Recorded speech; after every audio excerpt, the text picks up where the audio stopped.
Herd hierarchy going into week 6, ladies and gentlemen, best part of the week, the power ranking time. Before we get to Colin's, let's get to mine. A week ago, this was what it looked like. Now, I was probably the only place in the world that had Miami still ahead of Buffalo. And I said, guys, don't overreact. Don't be a jabroni. Don't be one of these knee-jerk reaction people who all of a sudden their power rankings go crazy after 1 week. Buffalo won at home. It's okay. All right. You can't. And what I say, what am I going to do? Move Buffalo up? What if they lose to Jacksonville? Then where do I move them in relation to Miami? So good thing I didn't do that. So last week, this is how it looked. The new top 10 power ranking. Boom. There it is. San Francisco is still the best team in the NFL. No surprise. They are a juggernaut. They are unbelievable. They are a whole different level right now. What they did to Dallas should not have been on cable. That was a smut film.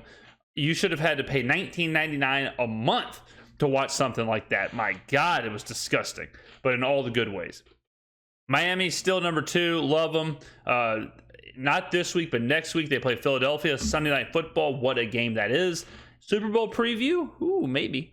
Philly is 3. I hate the brotherly shove play they do. I hate it. I wish it was out of the NFL, but it is what it is. KC 4. Detroit moves up. Detroit is 5. What I say? The Lions are for real. The Lions are for real. Buffalo falls to 6. Seattle 7. Dallas only falls to 8 because the bottom, there's a bit of a shakeup and a lot of NFL teams are bad. Baltimore, disappointing loss against Pittsburgh. They dominated the whole game and then lost at the very end. So bad. Ravens had they should not have lost that game, but they did, so I drop them. And look who it is. The Cincinnati Bengals have made their appearance in the top 10. Listen, if Joe Burrow's healthy, if they're playing like the Cincinnati Bengals team we know, this is a scary team. If you are interested in Super Bowl futures and you want a ticket on a team with some value, Cincinnati is that team with some value. I think Cincinnati could be about to rise up. I think at the end of when it's all said and done, they'll be in the top half.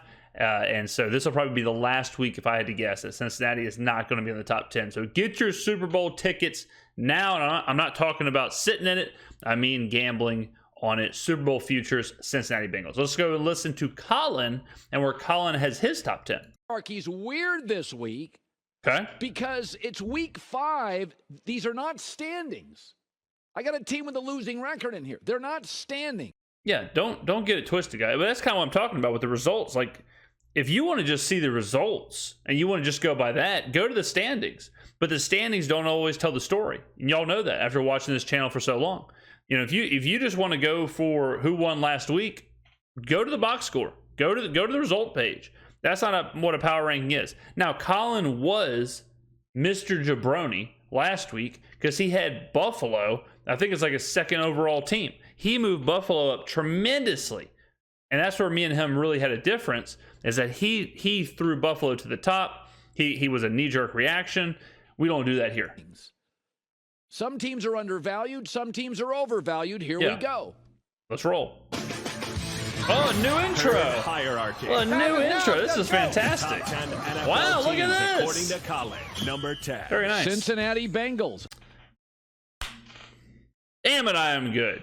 God, I'm good. I don't care what their record is. They were 2-3 last year and won 10 of the final 11 games. Why? Because Joe Burrow got healthy.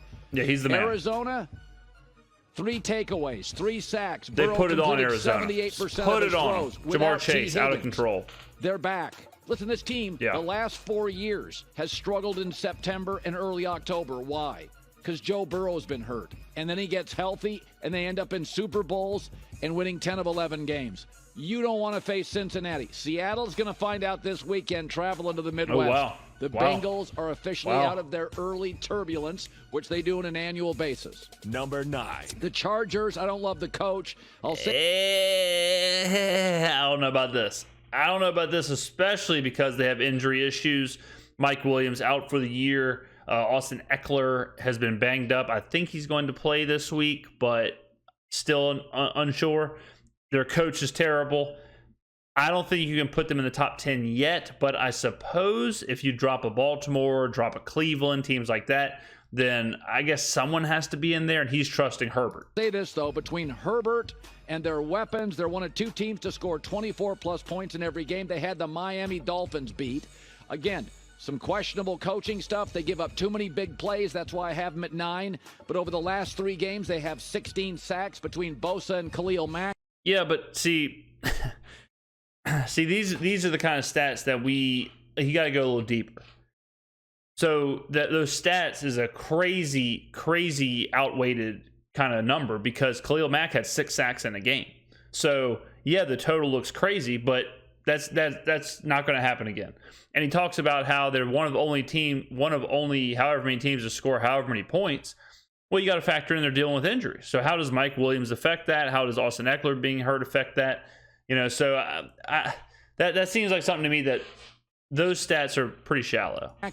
They do things I like. They protect their quarterback and they go get yours, and they have a star at the most important position. I'll put the Chargers at 9. Number 8. Detroit. You may feel it's a... This is crazy low. This is so damn low. They're 4-1.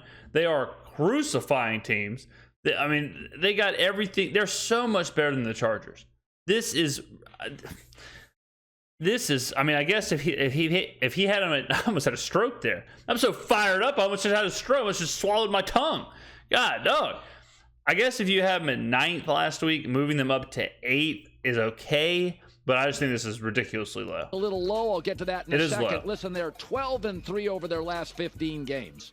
A 4-1 record, their best start in like 12 years. There's a lot to like about him. Yeah, so what's the problem? By the way, Jared Goff, somebody who I have defended he's the man. for years, leads the NFL in big pass plays this year with 23. I have him in 8.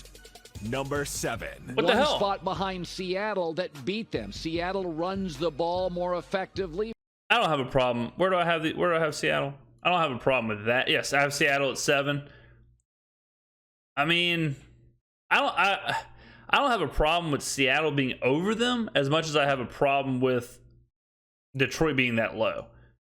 Like, if you're gonna put Detroit behind Seattle, you got to bump Seattle up. It's got to be like Seattle's a top 5 team and Detroit's 6, something like that. I could get behind that, but this team being 7 and Detroit being 8, I don't buy that. Back-to-back games with 100+ rushing yards. Seattle gives the ball away. Geno, fewer mistakes, only 1 giveaway on the NFL season for Seattle. And Seattle's What the hell did he just say? What did he just say? Away, Geno, games with 100+ rushing yards. Seattle gives the ball away. Seattle gives the ball away. No fewer mistakes, only 1 giveaway on the NFL season. Geno only has 1 giveaway on the season. What just happened? Seattle gives the ball away. Rushing yards. Seattle gives the ball away. Geno, fewer mistakes, only 1 giveaway on the NFL season for Seattle. And Seattle. Is this a riddle? 29 a game is right there with Detroit. They take care of the ball a little better than Detroit. He might be. They beat Detroit. He must mean Detroit gives the ball away. What the hell is Colin talking about? Colin, get a glass of water. Whether or not he hoists a trophy, completing 68% of his throws, he doesn't make a lot of big mistakes. What is going on? And Pete Carroll loves that. Seattle at 7. Number 6. Buffalo. That was a mess. I think they're out of the Super Bowl. Okay, Buffalo at 6. Where do I have them? Buffalo at 6. Very nice. Yep, I think. Look at this. Look what he had to do though. Now look at this. Think about it. He had to drop. He flung them up to 2nd. Then he drops them all the way to 6. Now, how does that make any damn sense? That he makes them 2nd, then they go to London and play a team that's been sitting there for 2 weeks. Buffalo coming off of a huge win against Miami. They go to London, lose by 5, and somehow that drops them 4 spots in the ranking. Makes no damn sense. Hunt with Milano and Tre'Davious White out. They're not the same defense. Those are their 2 great defensive players. Their best corner, their best linebacker. Milano's a stud, top 5 linebacker in the sport. But they still sack the quarterback. They still take the ball away, and they have Josh Allen. They're going to win a lot of games. At the trading deadline, can they go make a move for a top linebacker or a corner?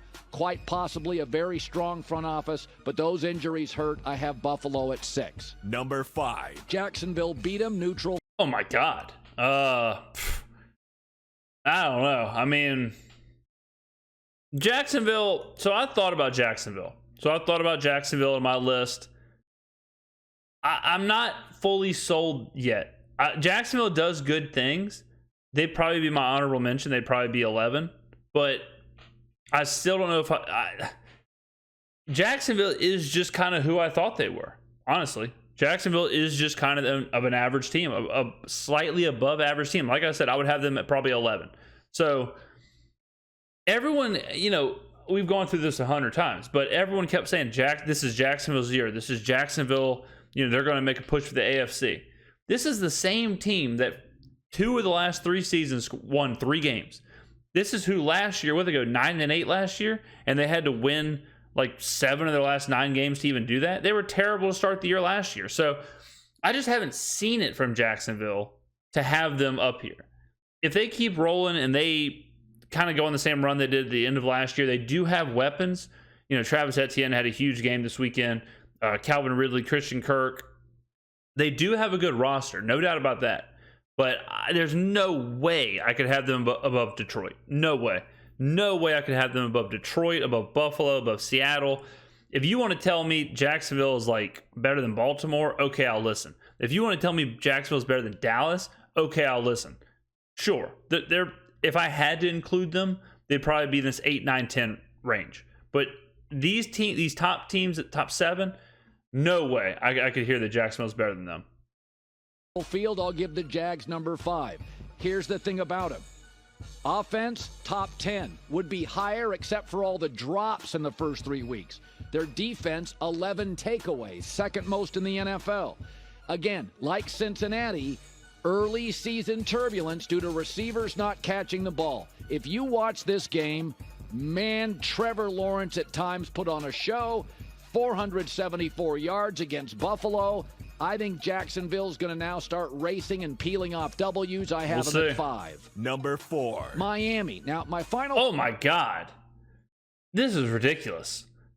But not to mention, Jacksonville goes from unranked to 5 in Colin's list, which is a ridiculous jump. But to have Miami still sitting at 4, that means Dallas... Dallas is not in the top 10. So that means he's got KC, Philly, and San Francisco. Yeah, I mean, I just think Miami's better. Look, here's the deal. Through 5 games, Miami has the most yards in NFL history. We are currently watching on pace to be the best offense in NFL history. All right? Better than the greatest show on turf Rams, better than the Brady, Randy Moss Patriots. This is the team. That's it. I don't care their defense isn't that good. Don't care at all. A-Chain gets hurt, whatever his name is. However you pronounce it, I know he changed it. He made an announcement. He wants to change it, but I'm saying A-Chain. I don't care. McDaniel is such a good coach. It could be anybody at running back. He'll figure it out. 2 is the man. This team is not getting the respect it deserves. I don't think people understand just how good the offense is. And you give me what do I say all the time? You give me a generational offense or a generational defense, I'm going to respect that. This is the generational offense. We heard all about Dallas's defense, which was completely fugazi, which was completely fake. Just like we said on this show, on this channel, week after week after week, Miami's offense isn't fake. Right now, they're on pace to be the best offense we've ever seen. So 4, give me a break. 4 teams I usually feel are Super Bowl level teams. They have the number 1 offense, the 3 fastest players, 3 games with over 500 yards. The rest of the NFL has 0 combined. Tyreek Hill, just one of many guys who you can't catch. I think they're clever. I think they're a little ahead of the league offensively. Oh, man, I do Colin. worry about their defense. I do think it will get better. Jalen Ramsey returns. I think there's some limitations to what it is. But now I look at Buffalo's defense without their best corner and linebacker, and now there's limitations on what Buffalo can do. I have Miami at 4. Number 3. Philadelphia. Listen, 4 straight games with 400-plus yards. I still think they're trying to find an identity. They're not trying to find the identity. They're trying to more just to figure things out. I think they know who they are. They know exactly what they want to do. But Philly still hasn't looked great. I mean, I bet against them last week. Should have covered. Not a big deal. But they are winning these games. So Philly is good. Philly is the real deal. I was kind of hesitant because of how they looked, how they were playing, but I can't, at this point, you can't deny the results. Philly is sweet. They're not as sweet as San Francisco, but they are sweet. And Jalen Hurts is 4 picks last 4 games. Not quite right. Love him, franchise guy, but it still feels like they're trying to find their identity. Rams was a great example. They completely physically dominated it, but couldn't put them away until the, midway through the 4th when they were clearly the superior team. A.J. Brown, though, has caught fire 3 straight games, 150-plus yards, Philadelphia at 2. Number 2. All right, 4-0, Kansas City since Travis and Chris Jones returned. I'm going to go with the Chiefs, who are KC is good. I think they are. The problem with KC is their main guys have to be so good. Patrick Mahomes, Travis Kelce, Chris Jones.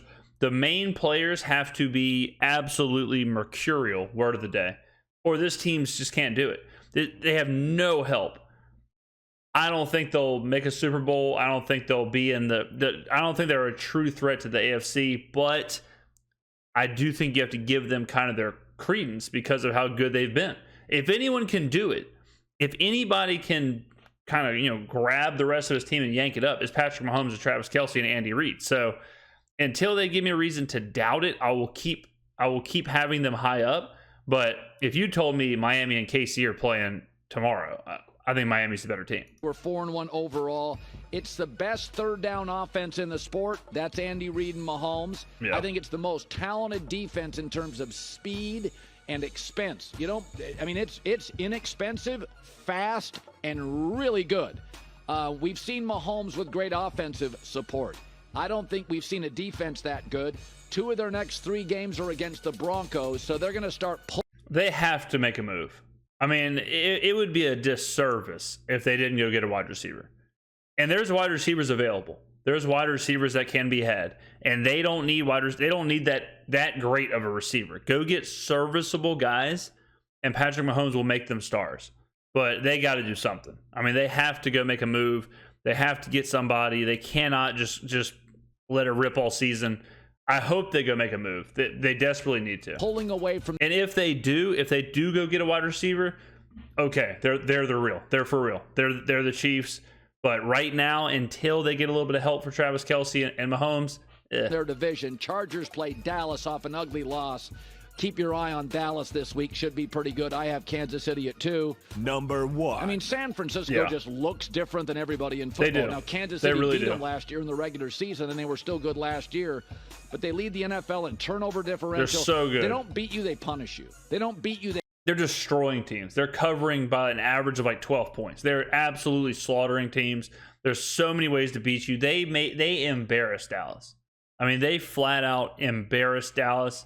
You trying to tell me, like, let's say if you believe Dallas is the 4th best team in the NFC, something like that, you trying to tell me that that's the 4th best team versus the 1st best team in that conference? San Francisco is right now. I saw something where I think it's the power rating. Right now, they are the highest power rated team of all time. Right now, I mean, granted, it's only been 5 weeks, but right now they are what people consider the greatest team in the history of the NFL as far as like the analytics and the rankings or whatever. Now, that can obviously change. A couple bad performances, a couple whatever. But this team is scary, scary good. And it makes me sick that I had a Super Bowl ticket, a 20-1 Super Bowl ticket on them last year, and I got nothing on them this year. They humiliate you. And they've got a chip on their shoulder from last year. I think they thought they were better than Philadelphia, and Brock Purdy got hurt. I don't know. They've never lost a game with Christian McCaffrey in the starting lineup, undefeated. I don't know how good Brock Purdy is. He's good. So I was having this conversation, and this is probably a different video for a different day, but Brock Purdy is interesting at this point. Now, he's a bit of a paradox because I don't know how good he is either, right? But at what point do we just say, hey, this guy is really, really good? Because if you look at his numbers tell you he is really, really good. He's certainly not a check down guy. He's got more average yards per pass or whatever the stat is than Tua. He's throwing the ball deeper than Tua. He is letting it rip. I mean, he is. And if you watch the Dallas game, He is not throwing screens and check downs. He's not Jimmy Garoppolo. He's pushing the ball. The receivers are open. He's got great weapons, but a lot of quarterbacks do. A lot of quarterbacks have great weapons and do nothing with them. You know, I always think it's weird when people are like, "Oh, well, he's got great weapons," but then another quarterback with great weapons, no one crushes them. Purdy has never lost. He's never lost a game that he's played more than 3 quarters in. His EPA and his all that stuff is top 5, top 10. At what point do we say he's better than or similar to Trevor Lawrence and Justin Herbert? Because those are 2 guys that are always propped up by the media. But I bet if you asked Colin, he would say he thinks Herbert's better, he thinks Lawrence is better. But why? Like, at what point do you just look at the results and say, okay, the results are telling me Purdy's better? I don't have a choice. Like, I don't have a choice anymore but to say, if he keeps doing this, all right, sure, he's the best. He's better. PFF had him going into the season, which was just over a month ago, had him the 23rd best quarterback in the NFL, behind Mac Jones, behind Russell Wilson. At some point, we have to admit collectively that we're dead wrong on this guy. We have to admit collectively that we are dead wrong on Brock Purdy. Brock Purdy right now is like one of the 2 or 3 favorites to win the MVP. So if we don't hurry up and say, okay, maybe this guy is good, we're going to be in a situation where some people are saying he's the 18th best quarterback and he's going to win the MVP. Go look at the numbers. Go look at what Brock Purdy's doing. Go look at what he's done so far in the 11 games or whatever he started. If you take that sample, if you take those stats, if you take everything and you weigh it against everyone else, it's hard not to say he's a top 10 quarterback. It's hard not to say he's a top 8 quarterback. I mean, at this point, it's just kind of the truth. Before the season, PFF would have told you Mac Jones is not as good as, they would have told you Brock Purdy is not as good as Mac Jones. How ridiculous does that sound right now? They would have told you Brock Purdy is not as good as Russell Wilson. How ridiculous does that sound right now? So we have to figure out, like, we have to figure out where he is. If he's the 8th best quarterback, who's 9? Who would you rather have, Brock Purdy or Kirk Cousins? I have a feeling a lot of people would say Kirk Cousins. Why? Because if you look at virtually everything, it's going to tell you Brock Purdy. It's just something we're in a weird situation with Brock Purdy where, and I don't even know the answer, honestly. I mean, I go back and forth with it myself. It's kind of hard for me to consider Purdy a top 10 quarterback.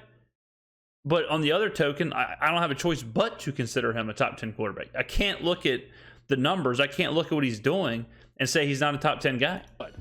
I don't know if he's very good. I don't know if he's excellent. I just think he's good. Hi, everybody. Thanks. Boom. There it is. Bam. Yeah, I mean, Colin said it himself. He doesn't know. He doesn't know how good he is. And how crazy is that? You got a guy who's never lost. You've got a guy who's never lost, who's leading the league in categories, who's throwing for 250, 260 yards a game with 3, 4 touchdowns. And Colin's saying, I don't know how good he is. But Colin will be quick to tell you he thinks Trevor Lawrence is really good. He'll be quick to tell you he thinks Justin Herbert is elite. It's just weird. It's weird how this worked out. Let me know in the comments below what you think. Who's your top 10? Where did I get it right? Where did Colin get it wrong? Thank you for watching. I will see you in the next video.